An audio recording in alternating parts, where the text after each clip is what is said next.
నిర్లక్ష్యం కార్యక్రమానికి పునః స్వాగతం. నగరంలోని లేదైనా ఎక్కడైనా సరే ఏవైనా సమస్యలుంటే ఆ సమస్యలను అధికారుల లేదా ప్రజాప్రతినిధుల దృష్టికి తీసుకెళ్లడమే ప్రధాన అంశంగా మా ఈ నిర్లక్ష్యం కార్యక్రమం కొనసాగుతుంది.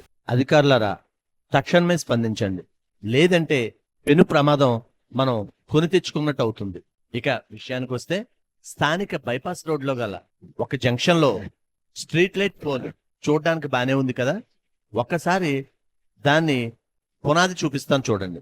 ఇదిగో సగం పైగా తుప్పుపట్టి ఏ క్షణాన పడుతుందో తెలియదు. పడడం వరకు ఓకే, అది జనం నిత్యం రద్దీగా ఉండే ప్రాంతం, ఎంజీ కాంప్లెక్స్కి వెళ్లే రోడ్డు, పైగా పక్కనే హై టెన్షన్ వైర్లు కూడా ఉన్నాయి. పొరపాటున ఏ గాలి దుమ్ము వస్తే ఇది సీజన్ కనుక తక్షణమే కూలిపోతుంది.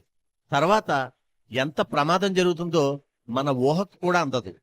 సో దయచేసి వెంటనే ఈ స్తంభానికి రక్షణగా ఏర్పాట్లు చేయాలని ప్రజలు కోరుతున్నారు. దయచేసి గమనించండి, ఒక ముఖ్య మనవి. మేం ప్రసారం చేసే నిర్లక్ష్యం కార్యక్రమం ఏ ఒక్కరిని అవమానపరచాలని గాని తక్కువ చేయాలని గాని మా ఉద్దేశం కాదు. కేవలం రాజమండ్రి నగరం బాగుండాలని మా ఈ నిర్లక్ష్యం కార్యక్రమం ముఖ్య ఉద్దేశం. ఇలాంటి చాలా ఉన్నాయి, ఇంకా దాచాం కుప్పలు కుప్పలుగా.